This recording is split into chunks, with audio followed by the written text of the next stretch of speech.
Commentaire sur 1 Corinthiens, Introduction et partie 1, étude numéro F046. La lettre aux Corinthiens a été écrite vers l'an 55 de l'ère courante, à partir d'Éphèse, à la fin de la mission de Paul dans cette ville. La première épître aux Corinthiens a été adressée à l'église de Corinthe, près du centre de la province romaine d'Achaïe. C'était une ville importante de la Grèce. C'était une ville où Paul avait fondé l'église de Corinthe. Acte 18, versets 1 à 17, vers l'an 52 de notre ère ou avant. Paul était à Éphèse depuis 3 ans, et cette lettre est considérée comme ayant été écrite vers l'an 55 de la courante, à la fin de ces 3 années à Éphèse, voire ci-après. Lors de son deuxième voyage d'évangélisation, Paul est arrivé à Corinthe en provenance d'Athènes. Il n'a eu que très peu de succès à Athènes, et il n'y est pas resté très longtemps. Mais il est resté à Corinthe pendant 18 mois. Il y passa plus de temps que dans toute autre ville, à l'exception d'Éphèse. Il est resté chez Aquila et Priscilla, qui étaient des fabricants de tentes comme lui.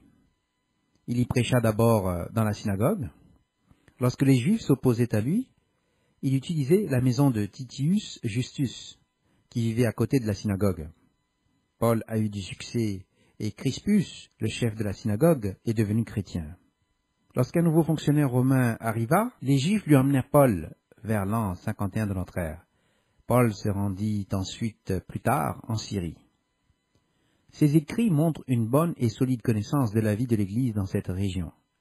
Il s'est inquiété, dès que les 2 lettres ont été envoyées, de la conduite de l'Église. Paul a écrit la lettre, voir le chapitre 1, verset 1 à 2, chapitre 16, verset 21, depuis Éphèse, chapitre 16, verset 8, acte 19, verset 1 à 40. Éphèse est située de l'autre côté de la mer Égée, à côté de Corinthe. La lettre a probablement été datée de 2 ou 3 ans avant celle aux Romains. Se référer au chapitre 16, verset 1, se référer également à 2 Corinthiens 9, verset 1 à 2, concernant la contribution pour les saints, entre parenthèses, voir introduction aux commentaires sur Romains. L'auteur de la lettre aux Corinthiens a été attesté par Clément de Rome, dès l'an 96 de la courante. La lettre a été écrite vers l'an 55, à la fin des 3 années de résidence de Paul à Éphèse. Voir le chapitre 16, versets 5 à 9, acte 20 jusqu'au chapitre 31. Il ressort clairement, d'après sa référence au séjour à Éphèse jusqu'à la Pentecôte, voir le chapitre 16, verset 8, qu'il avait l'intention d'y rester moins d'1 an lorsqu'il a écrit 1 Corinthiens. L'épître concerne les problèmes doctrinaux de l'Église et les problèmes éthiques qui en découlent. En traitant ces problèmes, nous sommes en mesure de déterminer des orientations durables sur notre conduite et notre amour en tant qu'Église, chapitre 13, et sur notre attente du royaume de Dieu et de la résurrection à venir, chapitre 15. Corinthe était située dans un étroit isthme. C'était un centre commercial important, et donc un bon endroit pour la diffusion de l'Évangile. Elle avait 2 ports. Le port de la côte Est était situé à 6 km du port de la côte Ouest. Aujourd'hui, un canal relie les 2 ports. C'était un centre important de commerce terrestre et maritime. Corinthe avait une citadelle haute et forte à l'arrière, et se trouvait entre le golfe Saronique et la mer Ionienne, avec des ports à Lékeion, à Léché, et Chancrée. Une route de pierre, diolkos en grec, utilisée pour le transport terrestre des navires, assurait la liaison entre les 2 mers. Le temple d'Aphrodite, qui couronnait l'Acrocorinthe, était desservi, selon Strabon, par plus de 1000 prêtresses prostituées païennes. Vivre, entre parenthèses, comme un Corinthien, signifiait mener un style de vie de débauche, dissolu. Les prostituées du temple exerçaient leur activité jusqu'à ce qu'elles atteignent l'âge adulte, et ensuite elles se mariaient. Pour préserver leur anonymat, elles portaient des voiles ou des hijabs, après leur retraite et leur mariage. Les femmes de l'Église refusaient de les porter, car elles n'étaient pas des prostituées dans leur jeunesse. La femme du prophète arabe a refusé de les porter au 7e siècle, se référer au document numéro Q001C. Corinthe contenait au moins 12 temples. On ne sait pas avec certitude s'ils étaient tous en usage à l'époque de Paul. L'un des plus célèbres, malheureusement, était le temple dédié à Aphrodite, la déesse de l'amour, dont les fidèles adorateurs pratiquaient la prostitution religieuse. À environ un quart de mille de kilomètres au nord du théâtre se trouvait le temple d'Asclépios, le dieu de la guérison, et au milieu de la ville se trouvait le temple d'Apollon, datant du VIe siècle avant Jésus-Christ. En outre, les Juifs avaient établi une synagogue. Le linteau inscrit de celle-ci a été trouvé et placé dans le musée du Vieux-Corinthe. Comme toute grande ville commerciale, Corinthe était un centre d'immoralité ouverte et débridée. Le culte d'Aphrodite encourageait la prostitution au nom de la religion. Se référer au site internet biblica.com ci-après. C'était le cas partout dans tout le Moyen-Orient, sous le culte de Baal et les systèmes grecs. Corinthe avait une fière histoire de leadership dans la Ligue des Achaïens et un esprit de renouveau d'hellénisme ravivé sous la domination romaine après l'an 44 avant notre ère, suite à la destruction de la ville par Mummius en l'an 146 avant notre ère.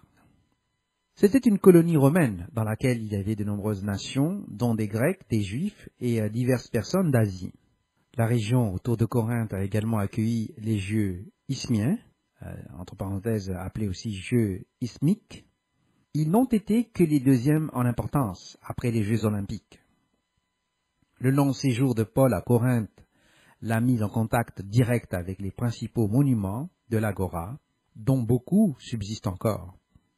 La fontaine de la source Peirénée, le temple d'Apollon, le Thermacellum, ou un marché aux viandes, voir 1 Corinthiens 10, verset 25, et le théâtre, le Béma, voir Actes 18, verset 12, et la synagogue, peu impressionnante, ont tous joué un rôle dans le vécu de l'apôtre. Une inscription du théâtre nomme le fonctionnaire de la ville Éraste, probablement l'ami de Paul mentionné dans Romains 16, verset 23. Voir la note ici dans cette référence, Romains 16, 23. Occasion et but. Paul avait reçu des informations de plusieurs sources concernant les conditions existant dans l'église de Corinthe. Certains membres de la famille de Chloé l'avaient informé des factions qui s'étaient développées dans l'église, voir le chapitre 1, verset 11. Il y avait 3 personnes, Stéphanas, Fortunatus et Achaïcus, qui étaient venus voir Paul à Éphèse pour apporter leur contribution à son ministère, voir le chapitre 16, verset 17. Mais nous ne savons pas si c'était ceux des membres de la famille ou maison de Chloé. Certains de ceux qui étaient venus avaient apporté des informations inquiétantes concernant des irrégularités morales dans l'Église, voir les chapitres 5 à 6. L'immoralité avait frappé l'assemblée corinthienne presque dès le début. À partir du chapitre 5, versets 9 à 10, il est évident que Paul avait déjà écrit au sujet du laxisme moral. Il avait exhorté les croyants à ne pas s'associer avec des personnes sexuellement immorales, voir le chapitre 5, verset 9. En raison d'un malentendu, il juge maintenant nécessaire de clarifier ses instructions, voir le chapitre 5, verset 10 à 11, et de demander une action immédiate et radicale, voir le chapitre 5, verset 3 à 5, verset 13. D'autres visiteurs corinthiens avaient apporté une lettre de l'Église qui demandait des conseils sur plusieurs sujets, voir le chapitre 7, verset 1, et à la note, se référer aussi au chapitre 8, verset 1, chapitre 12, verset 1, chapitre 16, verset 1. Il est clair que, bien que l'Église ait reçu beaucoup de dons, voir le chapitre 1, verset 4 à 7, elle était immature et non spirituelle, voir le chapitre 3, verset 1 à 4. Les buts de Paul dans la rédaction étaient les suivants. 1.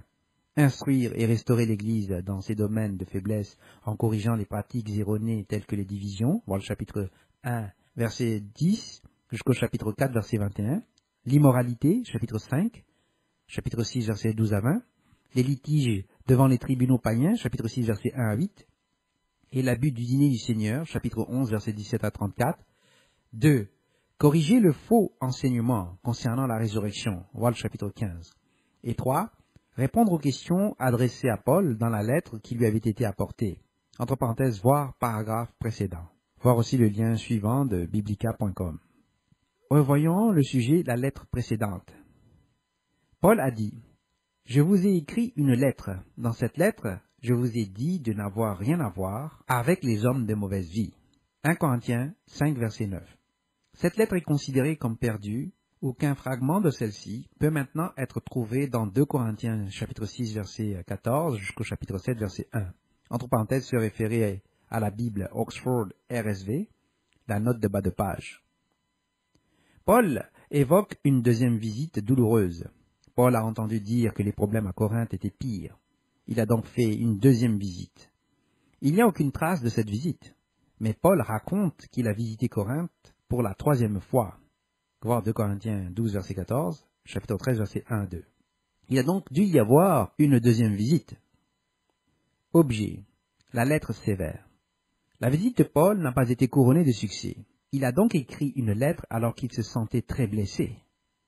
Voir 2 Corinthiens 2, verset 4. Il était presque désolé de l'avoir envoyée. Certains auteurs pensent que les chapitres 10 à 13 de 2 Corinthiens sont issus de la lettre sévère. La lettre montre que les chrétiens de Corinthe et Paul sont redevenus amis. Paul était si inquiet de sa lettre sévère qu'il est allé rencontrer Tite. Tite avait apporté la lettre sévère à Corinthe. Paul a rencontré Tite en Macédoine et a appris que tout allait bien.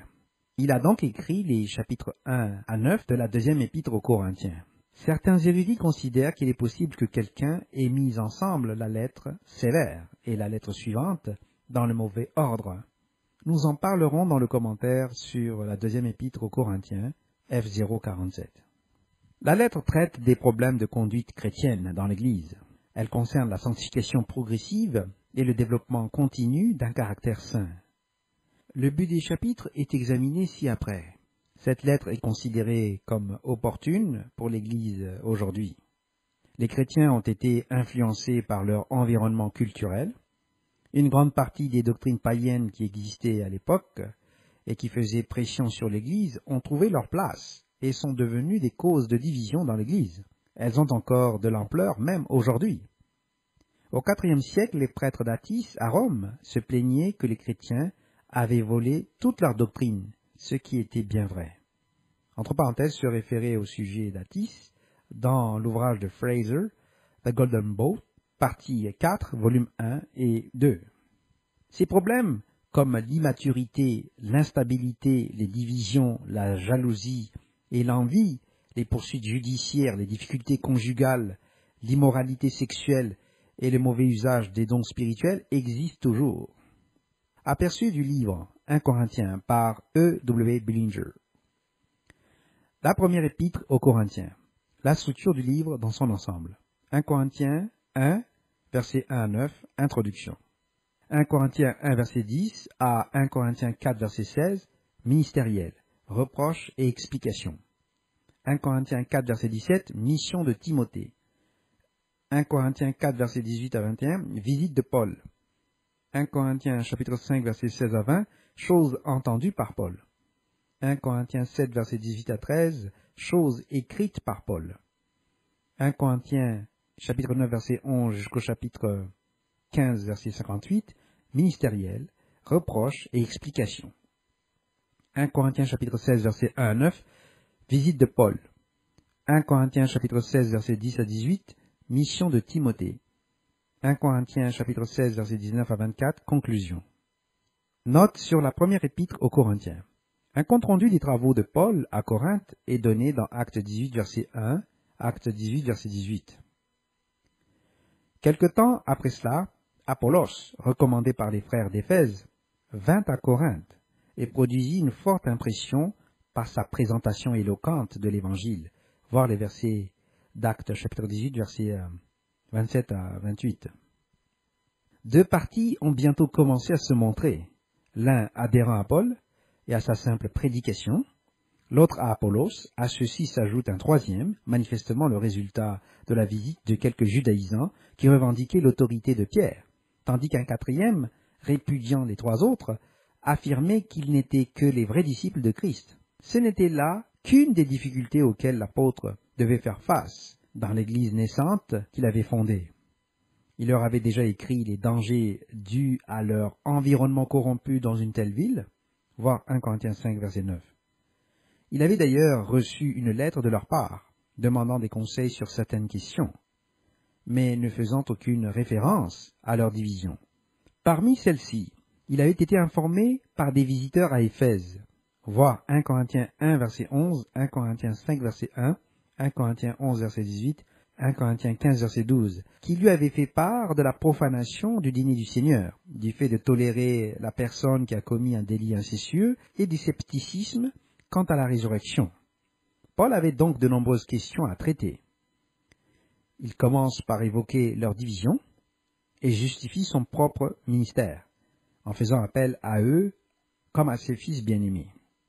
Il parle ensuite à l'offenseur notoire, dont même les païens auraient honte, et qui les enjoint de ne plus tolérer, mais de le couper, l'enlever de leur assemblée. Il blâme leur esprit de litige et les charge de régler leurs différends sans le scandale de faire appel à des tribunaux païens. Il aborde ensuite la question du mariage, qui a été l'un des sujets de leurs lettres, et celle de la consommation de la nourriture offerte aux idoles, qui en était un autre, et défend à nouveau son autorité apostolique. Le reste de l'épître traite des erreurs qui ont affecté la vie de l'assemblée, du comportement des femmes, et de leur laisser la tête non couverte, du désordre au dîner du Seigneur, puis des dons spirituels, entre parenthèses surtout le parler en langue, et du scepticisme quant à la résurrection qu'a évoqué le noble 15e chapitre. Au temps de Paul, Corinthe était le chef-lieu de la province romaine d'Achaïe. Située sur l'isthme du même nom et disposant d'un port de chaque côté, elle était remarquable pour son commerce. Elle n'en était pas moins connue pour la richesse et la débauche de ses citoyens. La grande ville est maintenant devenue un bourg de taille moyenne. Voyons maintenant l'intention des chapitres. Chapitre 1. Paul rend grâce pour la foi de l'église de Corinthe et pour le fait que le témoignage de Christ a été confirmé parmi eux. Christ a été expliqué pour les tenir sans culpabilité jusqu'au jour du Seigneur. Dieu est fidèle, par qui nous sommes appelés et donnés à la communion du corps de son Fils, le Christ. Ce qui suit donc du verset 10 au verset 17 est un appel à l'unité. Voyons l'unité de l'Église. La position biblique sur l'unité dans l'Église est très claire chez les apôtres. Paul n'est pas différent. 1 Corinthiens 1 verset 10 à 17. Paul parle ici de la montée des cultes, de la personnalité, qui a été un facteur de l'Église, et de ses communautés depuis le commencement. Nous voyons ici que les Corinthiens accordaient de l'importance à la personne qui les baptisait ou les ordonnait, détournant ainsi l'attention de leur nouveau statut spirituel et montrant ou faisant preuve de partialité envers celui qui les baptisait. Le don vient de Dieu et non de la personne qui les a baptisés. Les églises de Dieu modernes sont tombées dans ce piège, en particulier au dernier jour, et suivent les ordres d'un individu et l'interprétation de cet individu.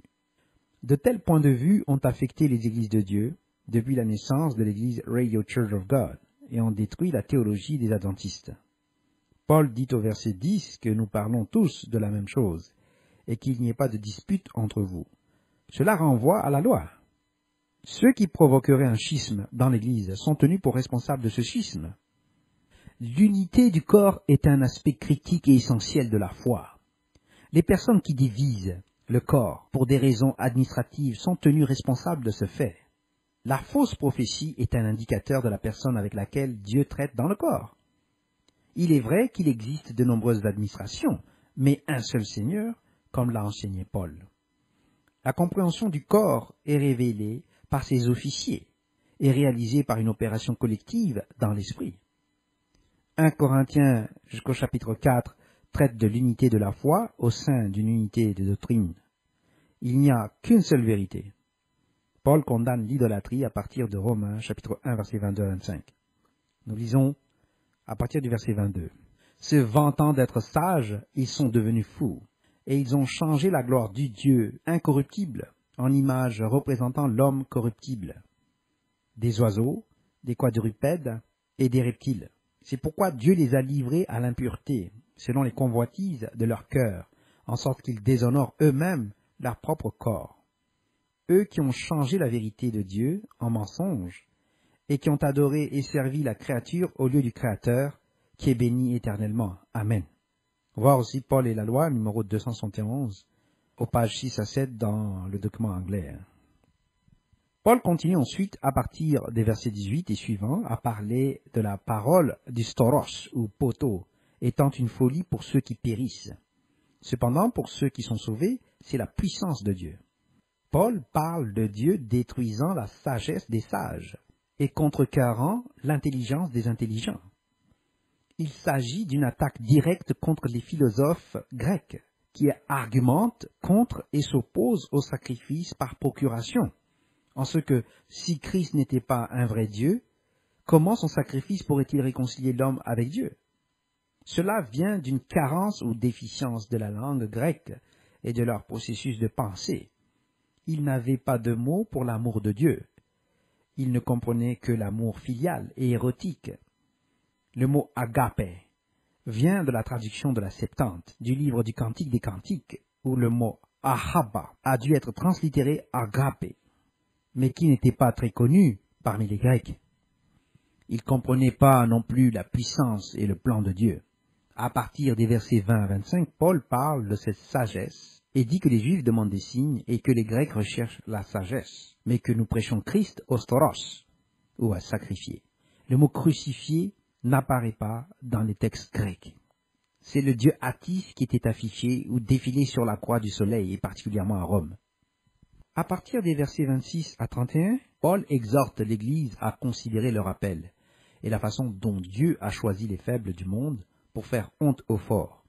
Dieu a choisi les faibles et les méprisés, les choses qui ne sont pas, pour réduire à néant les choses qui sont, afin qu'aucun humain ne puisse se vanter en présence de Dieu. Dieu est la source de notre vie en Christ Jésus, qui doit être la source de notre sagesse, de notre justice, de notre sanctification et de notre rédemption. C'est pourquoi nous devons nous glorifier dans le Seigneur. Voyons le chapitre 2. Le chapitre 2 parle de la sagesse de Dieu transmise par l'Esprit Saint. Dieu répandra l'Esprit Saint et dans ces derniers jours, les mystères seront exposés afin que toute l'armée du ciel comprenne la sagesse multiple de Dieu. Nous lisons dans la première épître de Pierre, chapitre 1, verset 12. Il leur fut révélé que ce n'était pas pour eux-mêmes, mais pour vous, qu'ils étaient les dispensateurs de ces choses, que vous ont annoncé maintenant ceux qui vous ont prêché l'Évangile par l'Esprit Saint envoyé du ciel, et dans lesquels les anges désirent plonger leur regard. Version Louis II. Ces anges aspirent à regarder la sagesse de Dieu, alors que nous comprenons le plan de salut, voir 1 Corinthiens 2, versets 1 à 7, et que notre foi ne repose pas sur la sagesse des hommes. La sagesse de l'Église est une sagesse secrète et cachée de la foi, qui repose dans la puissance de Dieu, voir les versets 5 à 7. Ainsi, nous sommes glorifiés d'avoir été choisis, appelés, justifiés, et de ce fait glorifiés. Voir Romains 8, versets 29 à 30. L'étendue des mystères qui seront révélés dans les derniers jours démontrera la sagesse de Dieu à la fois aux armées célestes et humaines. Voir le document d'étude Les mystères de Dieu, numéro 131, page 8, dans le document anglais. Aucun des dirigeants de cet âge n'a compris ce fait, sinon il n'aurait pas tué le Seigneur de gloire. Voir le verset 8. Personne ne peut vraiment comprendre ce que Dieu a préparé pour ceux qui l'aiment. Voir le verset 9. Dieu nous l'a révélé par l'Esprit, qui sonde tout, même les profondeurs de Dieu. Voir le verset 10. C'est seulement l'Esprit Saint qui rend cette connaissance possible. Voir le verset 11. C'est par cet Esprit que nous comprenons les dons que Dieu nous a accordés. Voir le verset 12. C'est par l'Esprit Saint que Dieu devient tout en tous, comme nous l'avons vu dans l'Épître aux Éphésiens, et que le même message de Dieu agit en nous, par la puissance de l'Esprit. C'est ainsi que nous sommes devenus consubstantiels au Père. Voir le document numéro 081. Comme nous l'avons vu dans Éphésiens chapitre 1 verset 23, et ci-après dans 1 Corinthiens 12 verset 6, et chapitre 15 verset 28, qui est le but de la création et des résurrections. Voyons maintenant le chapitre 3. Paul commence ce chapitre en traitant de l'immaturité spirituelle de l'Église là, en tant qu'enfant en Christ, et pourquoi il devait être nourri avec du lait et non de la viande. Et même lorsqu'il écrivait, ils n'étaient pas prêts, car ils étaient encore charnels et agissaient en division ou faction, voir les versets 4. Il dit ensuite qu'ils sont simplement des hommes par lesquels ils ont cru, comme le Seigneur a assigné à chacun, voir le verset 5. Paul utilise l'analogie en disant qu'il a planté, qu'Apollos a arrosé, mais que c'est Dieu qui a donné la croissance, voir le verset 6. Ni l'un ni l'autre n'avaient d'importance, mais seulement Dieu qui a donné la croissance. Voir le verset 7. Les ouvriers sont tous égaux, et chacun recevra son salaire en fonction de son travail. Ce sont tous des compagnons d'œuvre, et les frères sont le champ de Dieu et l'édifice de Dieu en tant que le temple de Dieu. Voir le document numéro 282D. Au verset 8 à 9, verset 16 ci-après. Au verset 11, il dit que chacun doit prendre soin de la manière dont il construit, et que chacun n'a pas d'autre fondement que celui qui est posé par Jésus-Christ. Quel que soit le matériau utilisé, le travail de chacun est mesuré et testé par le feu, pour déterminer quel genre de travail il a accompli. Voir les versets 12 à 13. Si leur travail construit sur le fondement survit, ils recevront une récompense. Ceux dont le travail est brûlé perdront leur travail. Ils seront eux-mêmes sauvés, mais seulement comme par le feu. Voir les versets 14 à 15. Paul leur dit qu'ils sont le temple de Dieu et que l'Esprit de Dieu habite en eux. Voir le verset 16. C'était le plan de salut, voir le document numéro 001A, depuis le commencement, se référer au document 232D. Si quelqu'un détruit le temple de Dieu, Dieu le détruira, car le temple de Dieu est saint et les élus sont ce temple. Voir le verset 17. La sagesse du monde est une folie pour Dieu, qui prend les sages dans leur ruse. Voir les versets 18 à 19. Les pensées des sages sont vaines pour Dieu. Voir le verset 20. Que personne ne se vante donc des hommes, car pour toute chose sont les élus, tant les apôtres que le ministère, le monde, la vie ou la mort, et le présent ou l'avenir, tous sont à eux, et ils sont à Christ, et Christ est à Dieu. Paul dit que la loi est sainte et juste, et qu'il a observé la loi. On voit le document numéro 271. La loi est ce qui définit le péché. Christ nous a sauvés de la peine de mort par son sacrifice. Nous sommes maintenant sous l'esprit de la loi par l'Esprit Saint. Nos esprits ont été renouvelés par l'Esprit Saint. Voir 1 Corinthiens 3, verset 16, également 1 Corinthiens 3, verset 1 à 2. Nous sommes le temple de Dieu, et Dieu habite en nous. Voyons maintenant le chapitre 4. Le chapitre se poursuit sur le fait que les élus sont des serviteurs de Christ et des intendants des mystères de Dieu. Voir le verset 1. Se référer aussi au document d'étude Les mystères de Dieu, numéro 131, aux pages 2 à 3, dans le document anglais. Les mystères de Dieu sont divisés en ce que l'on appellera des phases de révélation. La première phase comprend les doctrines de base concernant la divinité, les relations de la vie humaine et les éléments de prophétie qui affectent notre compréhension du plan de salut. L'Esprit Saint donne la compréhension des mystères aux élus et les rend intendants des mystères de Dieu. Voir 1 Corinthiens 4, verset 1 à 5. Tite 1, verset 7 montre que les anciens, entre parenthèses le presbytère ou l'épiscopone, sont les intendants de Dieu. Nous lisons dans l'épître à Tite, chapitre 1, verset 7, « Car il faut que l'évêque soit irréprochable, comme économe de Dieu, qu'il ne soit ni arrogant, ni colère, ni à donner au vin, ni violent, ni porté à un gain déshonnête. » Version Louis II. L'injonction de ne pas chercher son propre plaisir, en grec otade, et de ne pas se livrer à la passion, en grec orgilon, ou s'adonner au vin, ni à la violence, ou de chercher le gain déshonnête, en grec eich krokerde, démontre l'attitude chez les personnes à qui et par qui les mystères sont révélés.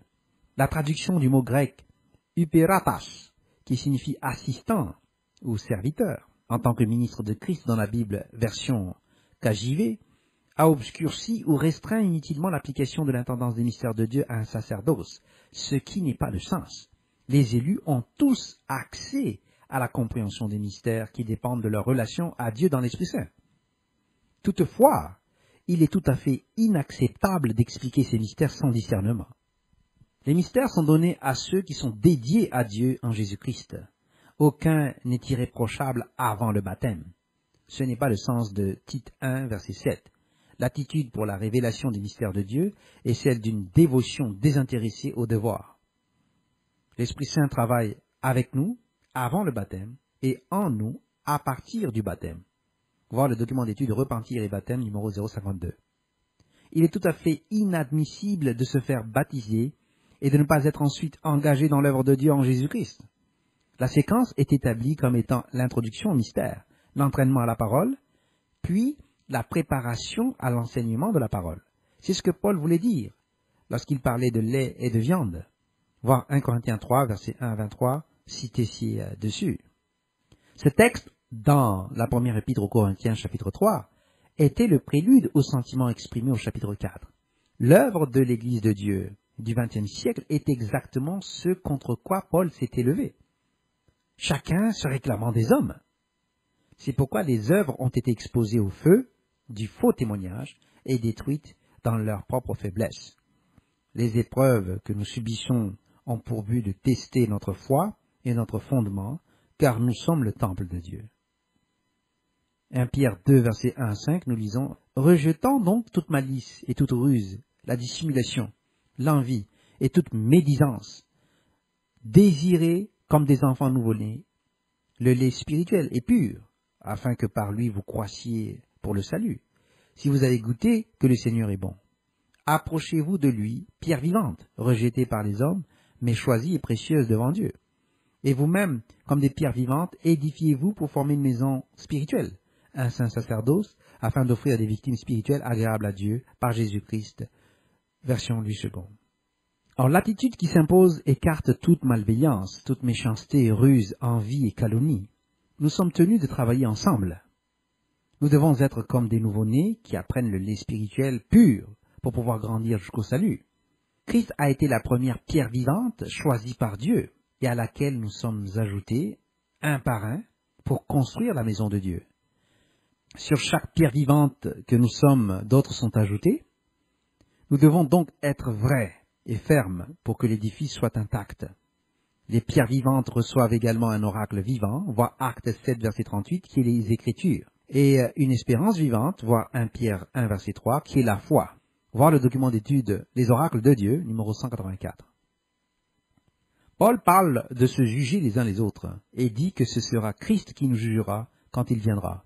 La réalité est que lorsqu'il viendra, nous aurons été jugés, et notre position déterminée, soit dans l'ex-anastasine de la première résurrection, soit hors de celle-ci. Se référer à Philippiens 3, verset 11. Notre louange viendra alors de Dieu. Au verset 6, Paul déclare qu'il a appliqué ses leçons à lui-même et à Apollos pour leur bénéfice en n'allant pas au-delà de ce qui est écrit, et que nul d'eux ne conçoive de l'orgueil en faveur de l'un contre l'autre. Qui voit en eux quelque chose de différent qu'ils n'ont pas reçu? Pourquoi alors se vanter, se glorifier, comme si ce n'était pas un cadeau, c'est-à-dire un don qui nous a été octroyé? Voir le verset 7. Paul dit qu'ils sont déjà comblés et riches. Il dit que sans nous, vous seriez devenus rois. Et il souhaite qu'il règne pour que les apôtres puissent partager le règne avec eux. Voir le verset 8. Paul pense que Dieu a exposé les apôtres comme les derniers de tous, comme des hommes condamnés à mort, parce qu'ils sont devenus un spectacle pour le monde, aux anges et aux hommes. Voir le verset 9. Paul est conscient qu'il mourra comme Pierre et André et bien d'autres. Se référer au document numéro 122b. Il semble confondre le rôle et le pouvoir de l'Église en disant qu'ils sont fous à cause ou pour l'amour de Christ, mais que les élus sont sages en Christ. Les apôtres sont faibles, mais les élus sont forts. Ils sont tenus en honneur, et les apôtres sont discrédités. Voir le verset 10. Cependant, dans un chapitre ou un autre, ci-dessus, il vient de les fustiger pour leur ignorance et pour leur besoin d'être nourris de lait et non de viande. Si un symbole d'ironie avait été inséré, ce serait plus clair. Il les informe ensuite de l'état des apôtres. Il leur dit qu'ils ont faim et soif, qu'ils sont mal habillés et malmenés, et qu'ils sont sans abri. Ils travaillent de leurs propres mains pour leur subsistance. Il dit que lorsqu'ils sont injuriés, ils bénissent. Lorsqu'ils sont persécutés, ils endurent. Lorsqu'ils sont calomniés, ils essaient de se réconcilier. Ils sont traités comme les déchets du monde.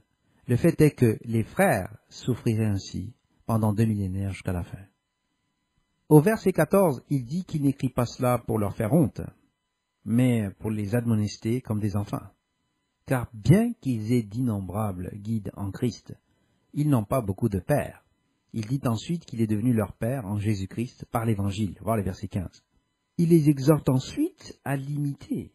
Et dans ce but, il a envoyé Timothée pour les informer de ses voies en Christ, comme il les enseigne partout, dans toutes les églises, voir le verset 16 à 17. Il dit ensuite que certains sont arrogants, comme si Paul n'allait pas venir vers eux bientôt. Il dit qu'il viendra bientôt et découvrira non pas les paroles de ces gens, mais leur pouvoir, voir le verset 18 à 19. Car le royaume de Dieu ne consiste pas en parole, mais en puissance, voir le verset 20. Il leur propose alors le choix d'un bâton ou de l'amour dans un esprit de douceur, voir le verset 21. Il aborde ensuite la question de l'immoralité dans l'église de Corinthe. Voyons maintenant le chapitre 5. Dans les 5 premiers versets, nous traitons d'un péché rapporté à Paul, entre parenthèses peut-être par les gens de Chloé, voir le chapitre 1, verset 11, et de sa suppression de l'individu et de l'église. Les 5 premiers versets traitent de la situation d'un homme vivant avec la femme de son père, entre parenthèses belle-mère, un péché que l'on ne trouve même pas chez les gentils, entre parenthèses païens. Les lois romaines et juives interdisaient le mariage entre un homme et sa belle-mère, voir Lévitique 18, versets 7 à 8. Le jugement de Paul était qu'il devait livrer cet homme à Satan pour la destruction de sa chair, afin que son esprit soit sauvé au jour du Seigneur Jésus.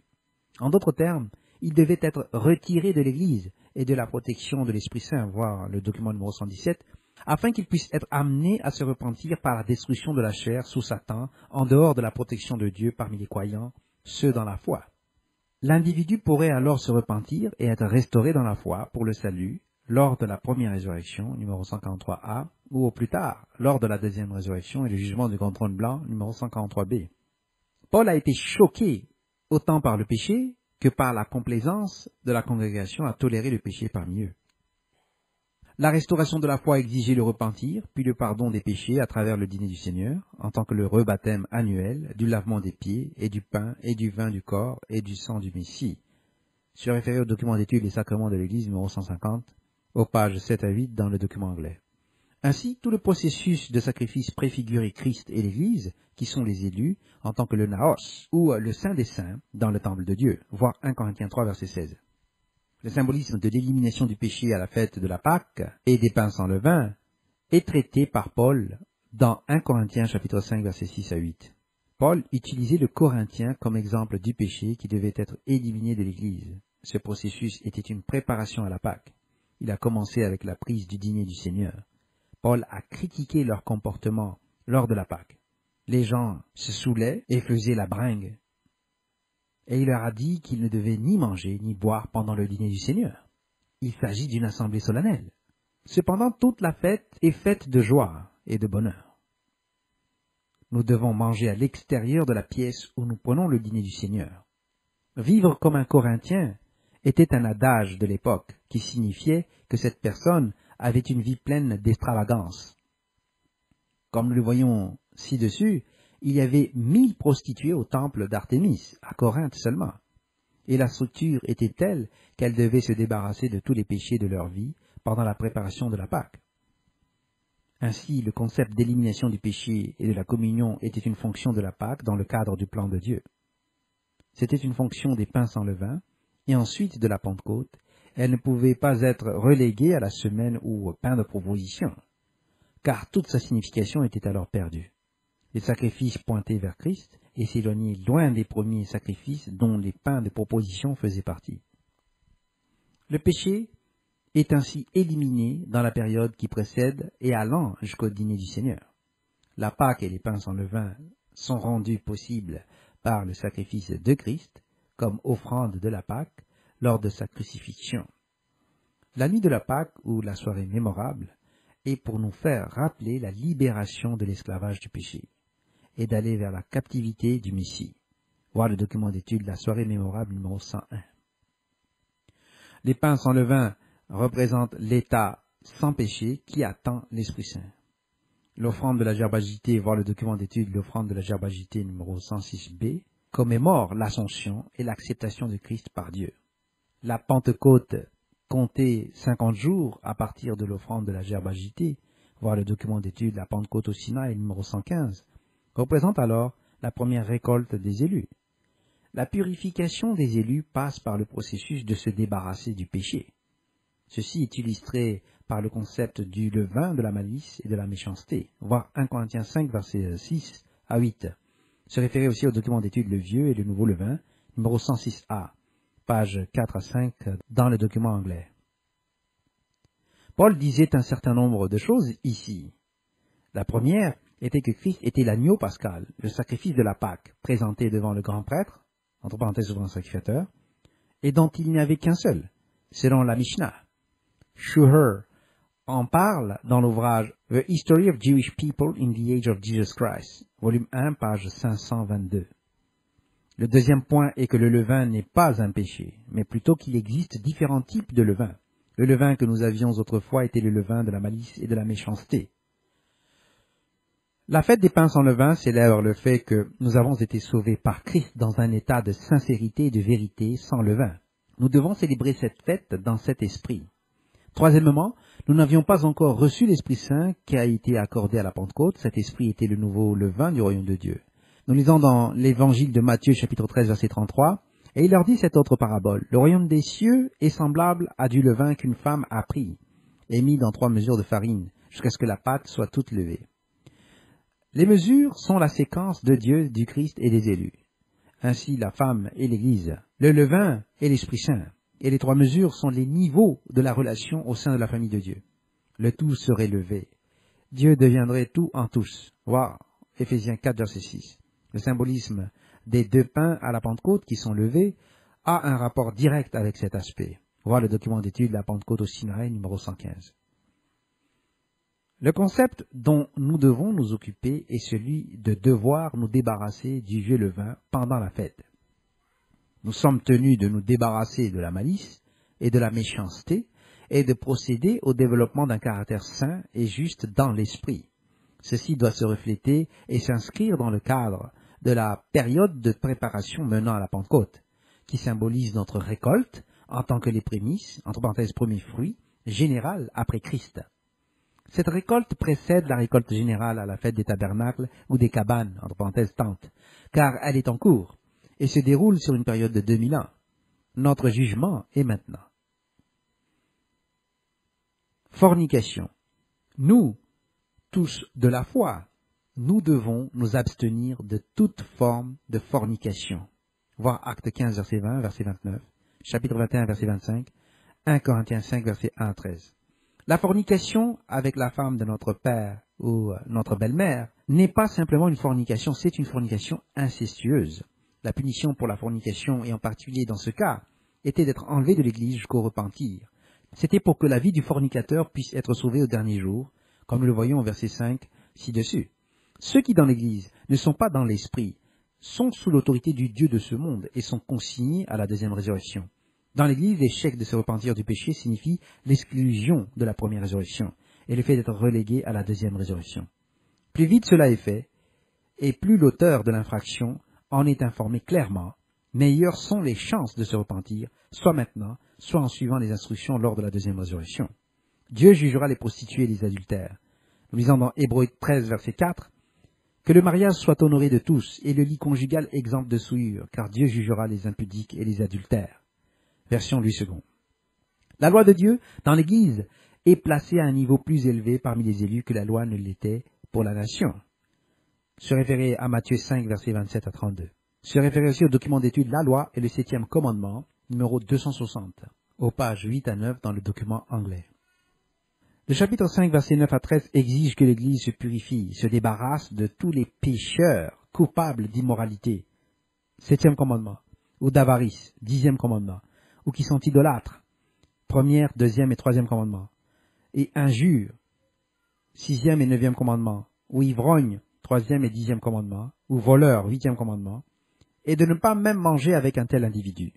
Ainsi, tous ceux qui enfreignent les 10 commandements de Dieu, sous la loi de Dieu, voir le document L1, sont retirés, enlevés du corps de Christ, jusqu'à ce qu'ils se repentent. Nous allons lire maintenant la première épître aux Corinthiens, dans la version de Louis II, à partir du chapitre 1.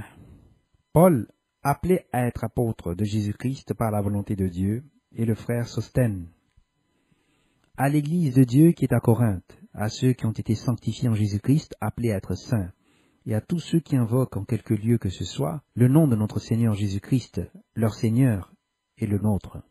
Que la grâce et la paix vous soient données de la part de Dieu notre Père et du Seigneur Jésus-Christ. Je rends à mon Dieu de continuelles actions de grâce à votre sujet, pour la grâce de Dieu qui vous a été accordée en Jésus-Christ. Car en lui, vous avez été comblés de toutes les richesses qui concernent la parole et la connaissance, le témoignage de Christ, ayant été solidement établi parmi vous, de sorte qu'il ne vous manque aucun don, dans l'attente où vous êtes de la manifestation de notre Seigneur Jésus-Christ. Il vous affermira aussi jusqu'à la fin, pour que vous soyez irréprochables au jour de notre Seigneur Jésus-Christ. Dieu est fidèle, lui qui vous a appelé à la communion de son Fils Jésus-Christ, notre Seigneur. Je vous exhorte, frères, par le nom de notre Seigneur Jésus-Christ, à tenir tous un même langage, et à ne point avoir de division parmi vous, mais à être parfaitement unis dans un même esprit et dans un même sentiment. Car mes frères, j'ai appris à votre sujet, par les gens de Chloé, qu'il y a des disputes au milieu de vous. Je veux dire que chacun de vous parle ainsi. Moi, je suis de Paul, et moi d'Apollos, et moi de Céphas, et moi de Christ. Christ est-il divisé? Paul a-t-il été crucifié pour vous? Ou est-ce au nom de Paul que vous avez été baptisés? Je rends grâce à Dieu de ce que je n'ai baptisé aucun de vous, excepté Crispus et Gaius, afin que personne ne dise que vous avez été baptisés en mon nom. J'ai encore baptisé la famille de Stéphanas. Du reste, je ne sache pas que j'ai baptisé quelque autre personne. Ce n'est pas pour baptiser que Christ m'a envoyé, c'est pour annoncer l'Évangile, et cela sans la sagesse du langage, afin que la croix de Christ ne soit pas rendue vaine, car la prédication de la croix est une folie pour ceux qui périssent, mais pour nous qui sommes sauvés, elle est une puissance de Dieu. Aussi est-il écrit, « Je détruirai la sagesse des sages, et j'anéantirai l'intelligence des intelligents. » Où est le sage? Où est le scribe? Où est le disputeur de ce siècle? Dieu n'a-t-il pas convaincu de folie la sagesse du monde? Car puisque le monde, avec sa sagesse, n'a point connu Dieu dans la sagesse de Dieu, il a plu à Dieu de sauver les croyants par la folie de la prédication. Les Juifs demandent des miracles, et les Grecs cherchent la sagesse. Nous prêchons Christ crucifié. Scandale pour les Juifs et folie pour les païens, mais puissance de Dieu et sagesse de Dieu pour ceux qui sont appelés tant Juifs que Grecs. Car la folie de Dieu est plus sage que les hommes, et la faiblesse de Dieu est plus forte que les hommes. Considérez, frères, que parmi vous qui avez été appelés, il n'y a ni beaucoup de sages selon la chair, ni beaucoup de puissants, ni beaucoup de nobles. Mais Dieu a choisi les choses folles du monde pour confondre les sages. Dieu a choisi les choses faibles du monde pour confondre les fortes. Et Dieu a choisi les choses viles du monde et celles qu'on méprise, celles qui ne sont point, pour réduire à néant celles qui sont, afin que nulle chair ne se glorifie devant Dieu. Or, c'est par lui que vous êtes en Jésus-Christ, lequel, de par Dieu, a été fait pour nous sagesse, justice et sanctification et rédemption, afin comme il est écrit, que celui qui se glorifie dans le Seigneur. Chapitre 2. Pour moi, frère, lorsque je suis allé chez vous, ce n'est pas avec une supériorité de langage ou de sagesse que je suis allé vous annoncer le témoignage de Dieu. Car je n'ai pas eu la pensée de savoir parmi vous autre chose que Jésus-Christ et Jésus-Christ crucifié. Moi-même, j'étais auprès de vous dans un état de faiblesse, de crainte et de grand tremblement.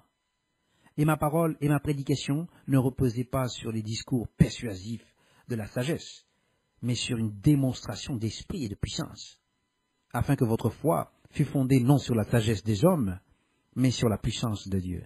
Cependant, c'est une sagesse que nous prêchons parmi les parfaits, sagesse qui n'est pas de ce siècle, ni des chefs de ce siècle, qui vont être anéantis. Nous prêchons la sagesse de Dieu, mystérieuse et cachée, que Dieu, avant les siècles, avait destinée pour notre gloire, sagesse qu'aucun des chefs de ce siècle n'a connue, car s'ils l'eussent connue, ils n'auraient pas crucifié le Seigneur de gloire. Mais comme il est écrit, ce sont des choses que l'œil n'a point vues, que l'oreille n'a point entendues, et qui ne sont point montées au cœur de l'homme, des choses que Dieu a préparées pour ceux qui l'aiment. Dieu nous les a révélées par l'Esprit, car l'Esprit sonde tout, même les profondeurs de Dieu. Lequel des hommes, en effet, connaît les choses de l'homme, si ce n'est l'Esprit de l'homme qui est en lui? De même, personne ne connaît les choses de Dieu, si ce n'est l'Esprit de Dieu. Or, nous n'avons pas reçu l'Esprit du monde, mais l'Esprit qui vient de Dieu, afin que nous connaissions les choses que Dieu nous a données par sa grâce. Et nous en parlons non avec des discours qui concernent la sagesse humaine, mais avec ceux qu'enseigne l'Esprit, en employant un langage spirituel pour les choses spirituelles. Mais l'homme animal ne reçoit pas les choses de l'Esprit de Dieu, car elles sont une folie pour lui, et il ne peut les connaître, parce que c'est spirituellement qu'on en juge. L'homme spirituel, au contraire, juge de tout. Il n'est lui-même jugé par personne. Car qui a connu la pensée du Seigneur pour l'instruire? Or nous avons la pensée de Christ. Chapitre 3. Pour moi, frères, ce n'est pas comme à des hommes spirituels que j'ai pu vous parler, mais comme à des hommes charnels, comme à des enfants en Christ. Je vous ai donné du lait, non de la nourriture solide, car vous ne pouviez pas la supporter, et vous ne le pouvez pas même à présent, parce que vous êtes encore charnels.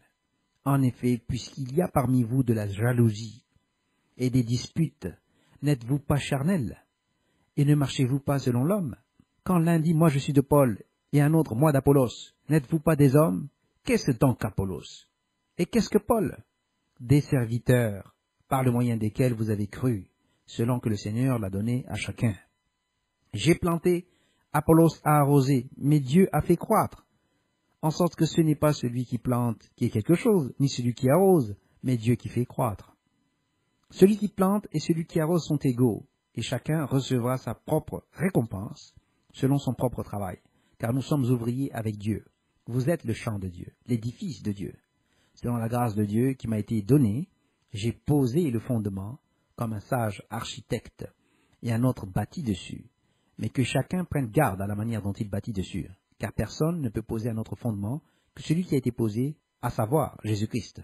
Or, si quelqu'un bâtit sur ce fondement avec de l'or, de l'argent, des pierres précieuses, du bois, du foin, du chaume, l'œuvre de chacun sera manifestée, car le jour la fera connaître, parce qu'elle se révélera dans le feu, et le feu éprouvera ce qu'est l'œuvre de chacun. Si l'œuvre bâtie par quelqu'un sur le fondement subsiste, il recevra une récompense. Si l'œuvre de quelqu'un est consumée, il perdra sa récompense. Pour lui, il sera sauvé, mais comme au travers du feu. Ne savez-vous pas que vous êtes le temple de Dieu, et que l'Esprit de Dieu habite en vous? Si quelqu'un détruit le temple de Dieu, Dieu le détruira, car le temple de Dieu est saint, et c'est ce que vous êtes. Que nul ne s'abuse lui-même. Si quelqu'un parmi vous pense être sage selon ce siècle, qu'il devient fou, afin de devenir sage, car la sagesse de ce monde est une folie devant Dieu. Aussi est-il écrit, il prend les sages dans leur ruse. Et encore, le Seigneur connaît les pensées des sages, il sait qu'elles sont vaines. Que personne donc ne mette sa gloire dans des hommes, car tout est à vous, soit Paul, soit Apollos, soit Céphas, soit le monde, soit la vie, soit la mort, soit les choses présentes, soit les choses à venir. Tout est à vous, et vous êtes à Christ, et Christ est à Dieu. Chapitre 4.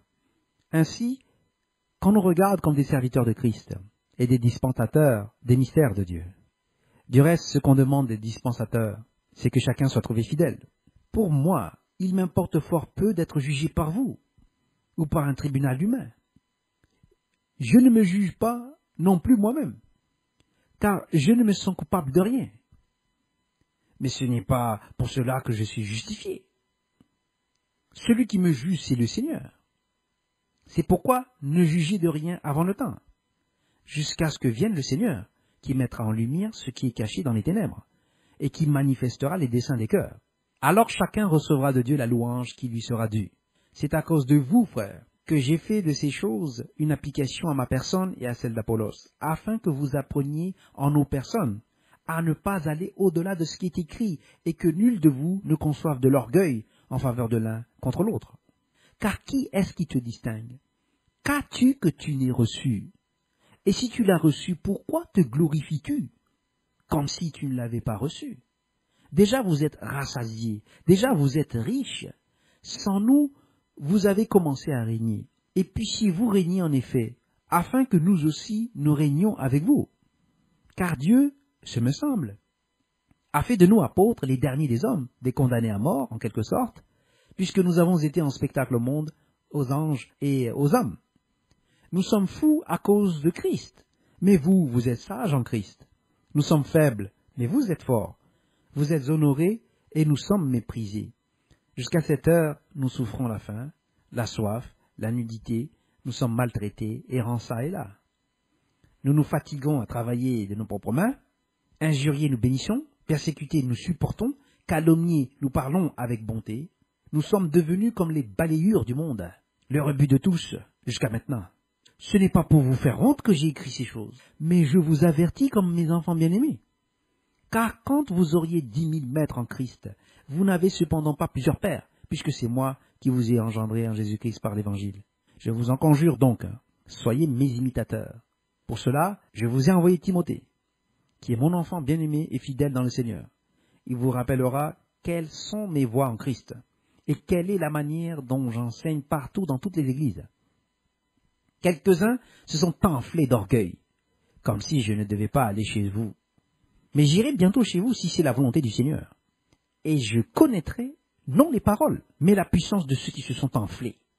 Car le royaume de Dieu ne consiste pas en paroles, mais en puissance. Que voulez-vous? Que j'aille chez vous avec une verge ou avec amour dans un esprit de douceur? Chapitre 5. On entend dire généralement qu'il y a parmi vous de l'impudicité, et une impudicité telle qu'elle ne se rencontre pas même chez les païens. C'est au point que l'un de vous a la femme de son père, et vous êtes enflé d'orgueil, et vous n'avez pas été plutôt dans l'affliction, afin que celui qui a commis cet acte fût ôté du milieu de vous.